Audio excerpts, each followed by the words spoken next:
इसके बाद मोहतरमा एस के सवाल कर रही हैं, अस्सलाम वालेकुम। वालेकुम अस्सलाम रहमतुल्लाहि व बरकातुहू। प्लीज़ आंसर ज़रूर दीजिएगा। मुफ्ती साहब, जैसा कि हदीस में है कि अल्लाह ताला अपने नेक बंदों को तहज्जुद में उठा देते हैं और नाफरमान को सुलाए रखते हैं, लेकिन मेरी आंख अपने बच्चे के ज़रिए तहज्जुद में भी और फजर में भी खुल जाती है और नमाज का भी दिल बहुत करता है पढ़ने का, लेकिन मैं फिर भी नहीं पढ़ पाती हूँ क्योंकि छोटा बच्चा है और उसको कोई संभालने वाला नहीं होता है।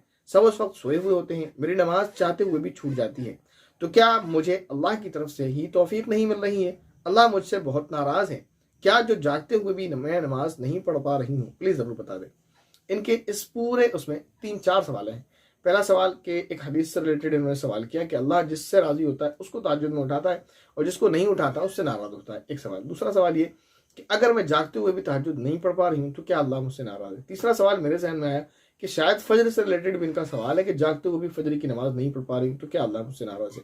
तो ये 3 सवाल मेरे समझ आए। पहली बात तो ये कि जो इन्होंने हदीस बयान की, मेरे इल्म में ऐसी कोई हदीस नहीं है। आपने जिससे सुनी है या जहाँ पढ़ी है तो उनका आप हवाला दे दें, फिर देखते हैं। ऐसी कोई हदीस मेरे इल्म में नहीं है कि अल्लाह जिससे राज़ी होते हैं उसको तहज्जुद में उठाते हैं और जो तहज्जुद में नहीं उठता अल्लाह उससे नाराज़ होते हैं। मेरी इल्म में ऐसी कोई हदीस नहीं। दूसरी बात ये, इन्होंने कहा कि अगर जागते हुए भी तहज्जुद नहीं पढ़ी जाती है तो क्या अल्लाह मुझसे नाराज़ है? तो उसका जवाब ये, तहज्जुद की नमाज़ पढ़ना फ़र्द वाजिब नहीं है। अगर कोई नहीं पढ़ता है जानबूझकर भी तो कोई गुनाह उस पर नहीं है।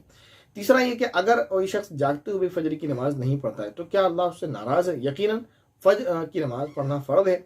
अगर जागते हुए भी बंदा नहीं पढ़ता है तो अल्लाह ताला उससे सख्त तरीन नाराज़ है और अगर गफलत में सोया हुआ रहता है तो ये भी अल्लाह ताला की नाराज़गी का सबब है।